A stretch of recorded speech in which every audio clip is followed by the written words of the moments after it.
now that President Joe Biden has opted against continuing his reelection bid, it creates what is technically an open convention in Chicago next month. He has endorsed Vice President Harris.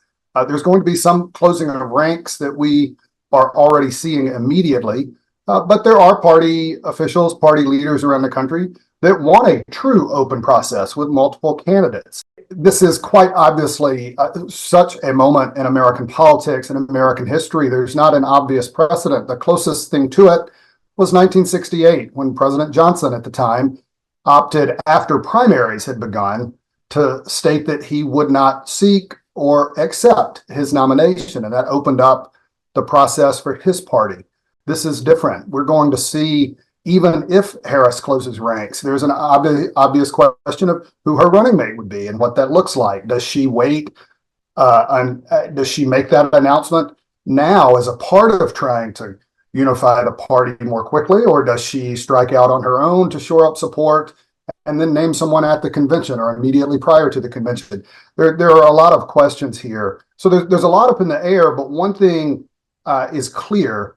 The nominee, whether it is Vice President Harris or anyone else, still has to get a majority of the delegates' votes in some official capacity, whether before the convention or at the convention, because President Biden had to do that too. He had secured the commitments through the primary process, but had not yet been ratified as the nominee. It is important to note that Biden's endorsement of Harris is just a political statement. There is nothing legal attached to it under the Democratic rules.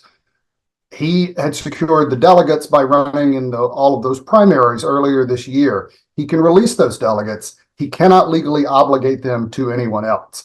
That said, it is obvious that a sitting president's endorsement is important. President Biden was pressured to rethink this race because of his age and concerns about his viability as a candidate, but he still has a deep well of goodwill across the party, and his opinion matters. You are seeing almost immediately statements of support, first and foremost, for President Biden and kind of protecting his legacy and elevating him as a statesman.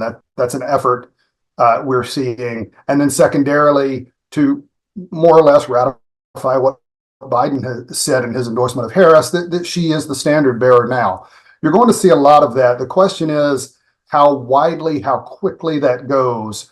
And then another thing to watch for is whether any other high-profile Democrat is willing to challenge her, because even the delegates who want a choice may ultimately not get one, because it's a real calculation for someone like Gavin Newsom, the governor of California, Gretchen Whitmer, the governor of Michigan, J.B. Pritzker, the governor of Illinois.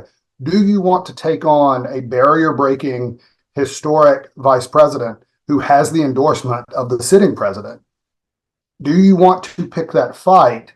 Be the underdog, risk losing it, and then perhaps affect your viability going forward? These are all calculated politicians that are thinking, hey, would I love to run in 24? Sure.